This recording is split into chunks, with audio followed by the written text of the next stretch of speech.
Estamos de volta com a terceira parte do informativo 842 do STJ e o primeiro julgado, aqui seguindo nos julgados da terceira turma ainda, foi inserido no Código de Defesa do Consumidor destaque da seguinte forma: a agência de turismo responde solidariamente com a empresa de cruzeiro por falta no dever de informar o consumidor sobre o horário de embarque. Esse julgado, gente, é interessante porque nós temos jurisprudência no sentido de que a agência de turismo ela não é responsável pela má prestação do serviço, por exemplo, pela empresa aérea.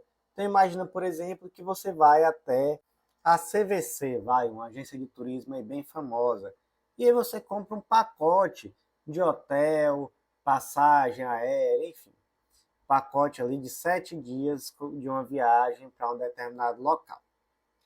E aí imagina que houve um atraso no voo.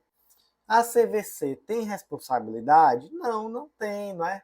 Não tem responsabilidade, professor, mas não tem aquela regra lá no artigo 14 de que os integrantes da cadeia são responsáveis perante o consumidor? Tem.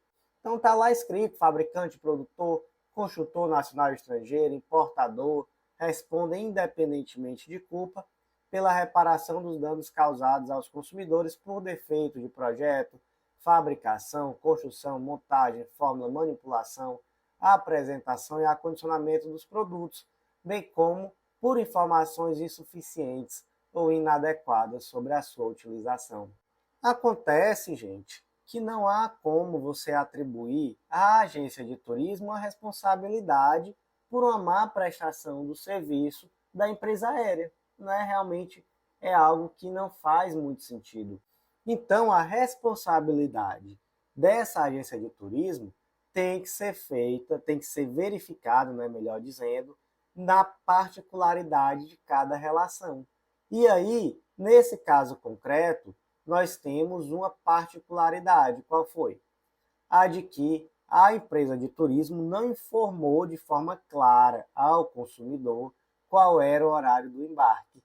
Então, por exemplo, imagina que a Mariazinha adquire um cruzeiro, né, um pacote de 7 dias, um cruzeiro, lá no site decolar.com e recebe a informação de que o navio sai às 14 horas do dia 10 de novembro de 2023. Beleza. Chegou lá a Mariazinha no horário estipulado e descobriu que ela teria que ter chegado com 2 horas de antecedência para embarcar. Mas isso aí, gente, não está escrito em nenhum lugar. A Mariazinha não foi informada na Decolar.com e nem pela empresa de cruzeiros que ela teria que chegar com 2 horas de antecedência. Então, nesse caso, a Decolar.com ela cumpriu o seu dever de informar de forma clara ao consumidor como é que ele teria que fazer para embarcar? Não, de fato não houve. E esse dever de informar está presente tanto no artigo 12 do CDC, que trata sobre produtos, quanto no artigo 14, que trata sobre serviços. Então, nesse caso, sim, há uma obrigação, inclusive, da agência de turismo de indenizar. Então, como é que ficou aqui o destaque? A agência de turismo responde solidariamente com a empresa de cruzeiro por falha no dever de informar o consumidor sobre o horário de embarque. Seguindo em frente, próximo julgado foi inserido no Código de Processo Civil destaque da seguinte forma: a apresentação do réu no instante inicial da fase postulatória, em momento anterior à decisão do magistrado a respeito do recebimento da inicial e da designação de audiência de conciliação ou mediação, não deflagra automaticamente o prazo para o oferecimento de contestação, o qual será contabilizado nos termos do artigo 335, incisos 1 e 2 do Código de Processo Civil. Então imagina só essa situação, imagina que a Mariazinha propôs uma ação contra o Joãozinho. Joãozinho é tão diligente que antes mesmo do recebimento da petição inicial pelo juiz, ele já peticionou no processo de forma espontânea. Mas ele apresentou contestação? Não, não apresentou, mas ele peticionou ali de forma espontânea no processo. Imagina, por exemplo, colocou já ali a procuração do advogado, uma petição qualquer. E aí vem o questionamento. Já iniciou o prazo para contestação só porque ele peticionou no processo? Gente, não iniciou o prazo para contestação. Até porque a inicial ainda não foi nem recebida. Essa inicial, ela pode, por exemplo, ainda ser determinada uma emenda, pode ser considerada inepta, então, enfim, faz nem sentido pensar que o prazo para a contestação já iniciou. Mas, gente, mais do que isso, né? Mais do que isso, com o CPC de 2015, essa lógica, ela muda muito em relação ao que era no CPC anterior. Porque o termo inicial para oferecer contestação já não é mais a data da citação. Olha só o que diz o 335. O réu poderá oferecer contestação por petição no prazo de 15 dias, cujo termo inicial será a data 1. Da audiência de conciliação ou de mediação ou da última sessão de conciliação, quando qualquer das partes não comparecer ou comparecendo não houver autocomposição, ou 2. Do protocolo do pedido de cancelamento da audiência de conciliação ou de mediação apresentado pelo réu, quando ocorrer a hipótese do 334, parágrafo 4º, inciso 1, que aqui é quando ambas as partes manifestam expressamente o desinteresse na composição consensual, e temos aí no inciso 3, né? A partir da data prevista no artigo 321, de acordo com o modo como foi feita a citação nos demais casos. E aqui o inciso 3 já é excepcional, não é? A regra mesmo é a de que o prazo para contestar só começa após a audiência de conciliação e mediação ou após ambas as partes manifestarem de forma expressa o desinteresse na composição consensual. Então, mesmo que já tivesse ocorrido o recebimento da petição inicial, coisa que sequer ocorreu quando houve o peticionamento, ainda assim não haveria o início do prazo para contestação, né? Comparecimento espontâneo não iniciaria esse prazo para contestação. Nesse segundo caso, até poderia fazer algum sentido sob a égide do CPC de 73, mas o de 2015 realmente não faz sentido, não. Então, como é que ficou o destaque? A apresentação do réu no instante inicial da fase postulatória, em momento anterior à decisão do magistrado a respeito do recebimento da inicial e da designação de audiência de conciliação ou mediação, não deflagra automaticamente o prazo para o oferecimento de contestação, o qual será contabilizado nos termos dos incisos 1 e 2 do artigo 335 do CPC de 2015.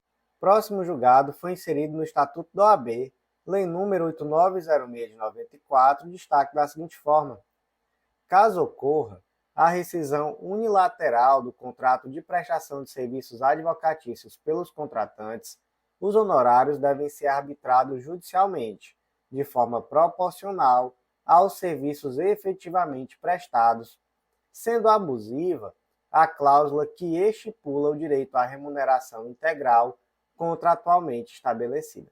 Então a situação aqui é bem simples, né? O Joãozinho contratou um advogado, acertaram ali que seria pago o valor de R$10.000 para que fosse cuidado até o fim da ação, mas acontece que no meio da ação o Joãozinho resolveu que não estava gostando e quis mudar o advogado, rescindiu unilateralmente esse contrato. E aí a pergunta é, tinha uma cláusula no contrato dizendo que o advogado mesmo assim tinha direito a receber integralmente os R$10.000. Essa cláusula é abusiva? Tá? Essa cláusula é abusiva. E aí, como é que se chega aqui ao valor que deverá ser pago? Gente, aí, se não chegar num consenso, vai ter que ser arbitrado judicialmente. Esse é o ponto, tá?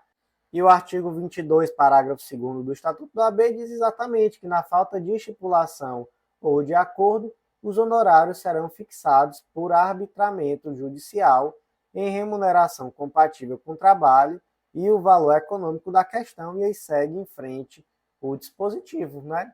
Então, realmente não pode essa cláusula que prevê remuneração integral, mas também, caso não chegue no consenso, é o Poder Judiciário quem vai arbitrar o valor que é devido. Então, como é que ficou o destaque? Caso ocorra a rescisão unilateral do contrato de prestação de serviços advocatícios pelos contratantes, os honorários devem ser arbitrados judicialmente de forma proporcional aos serviços efetivamente prestados, sendo abusiva a cláusula que estipula o direito à remuneração integral contratualmente estabelecida. Próximo julgado foi inserido no Código de Processo Civil destaque da seguinte forma: o silêncio da parte no prazo concedido para se manifestar implica a preclusão do direito de impugnar o pedido de sucessão processual. Então vamos lá, né? Imagina aqui uma situação em que a Mariazinha propôs uma ação contra a empresa X, mas a empresa X foi adquirida pela empresa Z. E aí houve um pedido de sucessão processual, né? O fundamento aqui, artigo 109 do CPC. Mas acontece que olha só o que diz o 109, parágrafo 1º. O adquirente ou cessionário não poderá ingressar em juízo sucedendo o alienante ou cedente sem que consinta a parte contrária. E aí, a empresa Z, que foi quem adquiriu ali o estabelecimento comercial da empresa X, acaba peticionando no processo pedindo para suceder. E a Mariazinha faz o quê? Nada. Diz nada. Fica ali calada. Quando é um tempo depois, a Mariazinha vai lá e peticiona inconformada por essa sucessão processual, dizendo que não se manifestou, dizendo que consente. E aí, Mariazinha, deixa eu te contar um negócio. Quem cala, consente. Se você não impugnou, houve uma preclusão do seu direito de impugnar. O consentimento não tem que ser expresso, ele muitas vezes pode ser tácito. E se você deixou passar o seu prazo de impugnação, que pena, né? Houve aqui um consentimento tácito. Então, como é que ficou o destaque? O silêncio da parte no prazo concedido para se manifestar implica a preclusão do direito de impugnar o pedido de sucessão processual. Encerramos agora os julgados da terceira turma do STJ e vamos começar os julgados da quarta turma. Então, o primeiro julgado da quarta turma foi inserido no Código Civil, destaque da seguinte forma: a taxa Selic deve ser aplicada como critério para a incidência de juros moratórios, quando não houver outro índice especificado no título judicial, vedada sua acumulação com qualquer outro índice, ou, na ausência de cumulação de encargos, deve ser usada como juros de mora com dedução do IPCA, mesmo para obrigações anteriores à Lei 14.905 de 2024. Gente, o que traz essa tal dessa Lei 14.905 de 2024? Ela muda a forma de correção, tanto de juros, né, quanto de correção monetária, daquelas obrigações que são fixadas em título judicial. E aí, gente, eu acho que existe aqui uma boa crítica, né, que pode ser feita a essa lei. Ela traz a Selic como a regra. Então, basicamente, houve uma condenação judicial. Como é que você atualiza o valor? Coloca a Selic. E aí a Selic já vai englobar juros mais correção monetária. Aí como é que eu sei o que é juros e o que é correção? Você tira o IPCA. Então, por exemplo, o IPCA deu 4,5%. A taxa de juros está em 14,5%, a taxa Selic. Então, temos aí 10% de juros, 4,5% de correção monetária. Beleza? Beleza. Por que eu digo que isso aqui é questionável? Porque em determinadas situações podemos chegar a ter juros negativos. Quando? Quando a inflação está superior à Selic. Professor, isso nunca vai acontecer no Brasil, já aconteceu. Aconteceu na pandemia, por exemplo, né, que a Selic foi lá para o chão e a inflação foi lá para o céu. Né? E é até um efeito, não é? A Selic baixa, ela acaba trazendo um estímulo econômico elevado, um estímulo econômico elevado acaba trazendo uma inflação maior, e aí, de fato, se a Selic está muito baixa, é muito provável que tenhamos um cenário de juros negativos. Em muitos países do mundo, nós temos cenários de juros negativos. O Brasil, isso poucas vezes na história, pelo menos pós-Plano Real, aconteceu, não é? Mas pode acontecer perfeitamente. E na prática, essa nova forma de correção de valores, ela foi muito benéfica para os grandes litigantes, porque ela é mais benéfica do que como era antes, não é? Antes você pegava normalmente IPCA mais 1% ao mês, isso costuma dar mais do que a Selic, mesmo em tempos de Selic exorbitante, como é agora, que está, hoje, quando eu estou gravando, 14,25, estão dizendo que vai chegar até a 15, 15,25, enfim, o mercado precifica mais ou menos isso, né, antes de começar a baixa. Então é exorbitante. Mas mesmo assim, isso é muito menos do que seria um IPCA mais 1% ao mês, que seria mais ou menos um IPCA mais 12, não é? Até mais do que isso, né? Quando você colocasse ali o juros sobre juros, a capitalização mensal. Então, realmente, aqui é muito mais benéfico para quem é um grande litigante, né? Até porque, gente, a taxa Selic é basicamente, né, aquilo que rende aquele seu investimento que está parado ali na sua continha do Nubank, né? Rende 100% do CDI, que 100% do CDI é quase a Selic, é um pouquinho a menos do que a Selic, aí tem imposto de renda. Enfim, você consegue qualquer investimento mais ou menos que vai bater praticamente 100% do CDI sem pagar imposto de renda. E aí fica aquela dúvida, será que eu pago essa dívida agora ou eu deixo ela correr? Se eu deixar guardado aqui, está correndo também, então deixa rolar, não é? Não há um estímulo muito grande a pagar dentro daquilo que veio na lei 14.905 de 2024. Então temos essa crítica, né? Da possibilidade, inclusive, de juros real negativo no direito processual civil brasileiro hoje. Mas, enfim, isso aqui foi só mesmo um aprofundamento, né? Uma reflexão. Como foi aqui o caso concreto?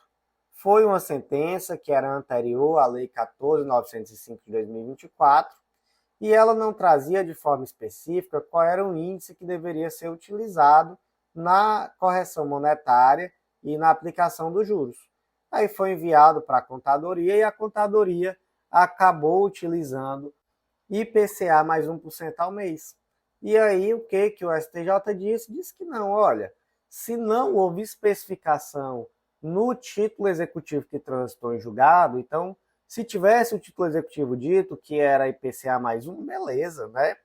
Beleza. Mas se não disse, então você vai aplicar a Selic, tá? Você vai aplicar bem de acordo com aquilo que está previsto na nova lei. E, gente, na verdade mesmo, né? Mesmo antes da Lei 14.905 de 2024, nós já começamos a ver decisões judiciais aplicando a Selic, né? E aí isso torna muito mais forte essa argumentação de que a taxa deve ser a Selic mesmo antes da Lei 14.905 de 2024, quando havia decisão judicial determinando que fosse a Selic ou quando houvesse o silêncio, né? Teve silêncio, aí de fato vai se aplicar a Selic, beleza? Então como é que ficou aqui o destaque? A taxa Selic deve ser aplicada como critério para a incidência de juros moratórios quando não houver outro índice estipulado no título judicial, vedada sua acumulação com qualquer outro índice, e na ausência de cumulação de encargos, deve ser usada nos juros de mora com dedução do IPCA, mesmo para obrigações anteriores à Lei 14.905 de 2024. Próximo julgado foi inserido no Código Civil destaque da seguinte forma: a cobrança de taxa condominial em condomínios atípicos é válida quando há contrato padrão depositado em registro imobiliário com previsão de cobrança, ao qual o adquirente anuiu. Gente, esse julgado é muito interessante. E é interessante ver como a jurisprudência evoluiu de alguns anos para cá nesse assunto. E tinha que evoluir mesmo, né? Mas, professor, que raios é esse condomínio atípico? Gente, condomínio atípico é um negócio que não é um condomínio, mas é. É uma explicação interessante, né? Mas quer um exemplo de condomínio atípico que é extremamente comum hoje?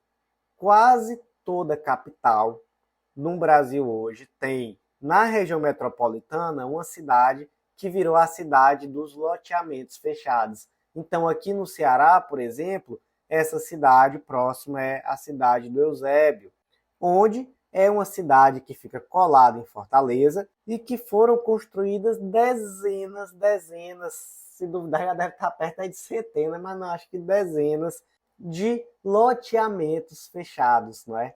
Professor, e não é um condomínio fechado? Não é não. Então, por exemplo, dentro do Eusébio nós temos um pedaço gigante que se chama Cidade Alfa, onde lá temos mais ou menos hoje 10 Alphavilles e mais 10 que serão construídos aí em breve, fora os incontáveis outros loteamentos fechados que nós temos também dentro da cidade de Eusébio. E aí tem uma coisa muito interessante, porque dentro desses loteamentos, como eu estou dizendo, eles são loteamentos, não são condomínios, então as ruas são públicas, não são ruas privadas. Você tem uma cancela na porta, você não tem um portão, não pode colocar portão, você tem uma cancela, porque em tese qualquer pessoa pode entrar ali, porque é rua, é público.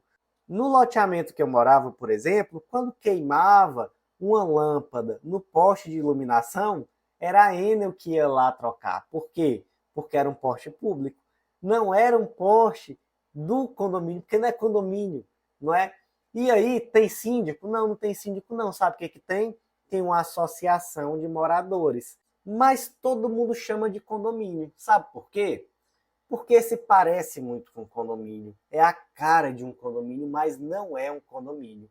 E aí eu lembro que quando nós compramos a casa, existia lá nesse loteamento que meus pais moram até hoje, que eu morei lá por muito tempo, existia uma discussão porque alguns compradores, bem gaiatinhos, né, para usar o linguajar bem cearense, não queriam pagar a taxa associativa, porque eles queriam se desassociar. Só que aí é muito bonito, né? A pessoa vai viver em um loteamento fechado, com segurança armada, cancela, um clube com, enfim, com tudo que ele precisa, né, de lazer, e não quer pagar a taxa associativa, por quê? Porque ninguém é obrigado a permanecer associado, não é? É um direito constitucional, o direito de associar-se e de se desassociar. Só que aí, não é, temos no mínimo enriquecimento sem causa, não é isso? Mas aí, formalmente, como é que funciona esse negócio? Quando você adquire o seu lote em um loteamento fechado, você já recebe um contrato padrão de compra e venda com a construtora e você já assina também no mesmo ato a associação, a essa associação de moradores que está ali sendo constituída, não é? E aí também se compromete a pagar aquela taxa associativa que vai ter por objetivo custear toda aquela estrutura, não é? Beleza. Isso é uma taxa condominial? Não, isso é uma taxa associativa. Isso é um condomínio? Não, isso é uma associação de moradores. Mas se parece muito com um condomínio, né? E a jurisprudência, ela evoluiu já nesse período para deixar claro que, na verdade, isso daí é um condomínio atípico. E nesse condomínio atípico, existe sim uma obrigatoriedade de pagar a contraprestação, que não é bem uma taxa condominial, né, como está escrito aqui. Normalmente é uma taxa associativa, né, uma taxa de manutenção, enfim, como quer que chame, mas não é bem uma taxa condominial. Então, o Zezinho, ele pode se recusar a pagar a taxa associativa, né? Ele adquirir um lote lá em um condomínio fechado ou um loteamento fechado, como prefira chamar. Ele pode se recusar a pagar, mesmo aquilo ali não sendo um condomínio? Pode não, tá? Não pode não, desde que, claro, haja um contrato padrão que foi depositado em registro imobiliário com a previsão de cobrança. E aí, como eu disse, né? As construtoras, quando vendem esses loteamentos, o comprador também já assina ali um termo de associação. Então, como é que ficou aqui o destaque? A cobrança de taxa condominial em condomínios atípicos é válida quando há contrato padrão depositado em registro imobiliário com previsão de cobrança, ao qual o adquirente anuiu. O próximo julgado não foi inserido no material e por isso eu vou só ler o destaque, tá? Se você quiser se aprofundar, nós trouxemos um aprofundamento no material escrito.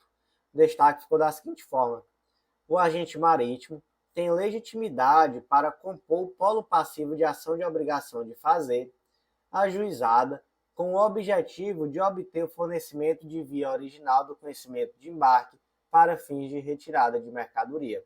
Se for um julgado que é importante para você, tá lá a explicação feita no material escrito, tá bom? Seguindo em frente, próximo julgado, foi inserido na Lei de Falências e Recuperação Judicial, Lei nº 11.101 de 2005, destaque da seguinte forma: a ação de despejo relativa a imóvel objeto de arrendamento rural não se submete à competência do juízo universal da recuperação judicial, desde que não haja medida constritiva sobre ativos financeiros da recuperanda. Então temos aqui, não é, um julgado que trata sobre uma ação de despejo em face de uma empresa que está em recuperação judicial. E aqui nós temos dois pontos, tá? O primeiro ponto é que a ação de despejo ela não se submete à competência do juízo universal da recuperação judicial. Então, o primeiro ponto é esse.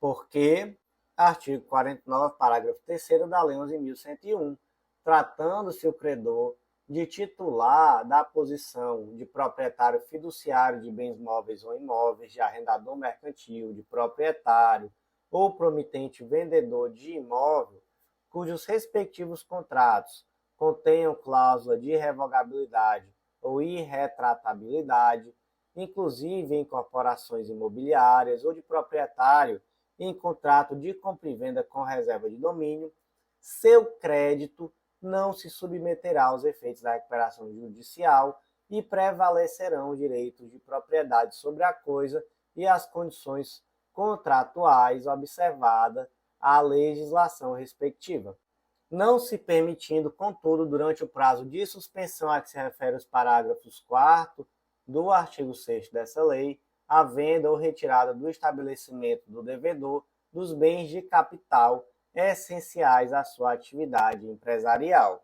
Então só tem esse pequeno detalhe, né? Tem ali aquele prazo em que as execuções ficam suspensas, né? Aquele prazo de respiro para a empresa em recuperação judicial, é o stay period, né? Durante esse período, as ações ficam suspensas. Então, não é possível, nesse período, que seja realizado esse despejo. Beleza? Depois, pode realizar o despejo e o juízo cível, por exemplo, é competente para determinar a ordem de despejo. Qual o ponto? O juízo cível não vai poder determinar, por exemplo, uma medida constritiva de ativo financeiro, né, para saldar ali eventual débito de aluguel. Não, isso não. Aí já passa, né, para a competência do juízo da recuperação judicial. Agora, realmente, a questão da recuperação do bem, aí não é competência do juízo da recuperação judicial, não. Pode sim o juízo cível determinar o despejo, beleza? Só tem que passar tal prazo da suspensão. Então, como é que ficou aqui o destaque? A ação de despejo relativa a imóvel, objeto de arrendamento rural, não se submete à competência do juízo universal da recuperação judicial, desde que não haja medida constritiva sobre ativos financeiros da recuperanda. Gente, ainda não acabamos, tá? Mas já estamos chegando aqui bem próximo de 30 minutos, então vou acabar por aqui e volto com a continuidade dos julgados da 4ª turma do STJ. E vamos lá, que eu já falei que o informativo é grande, mas vamos com fé que vai dar certo. Aguardo vocês na próxima parte.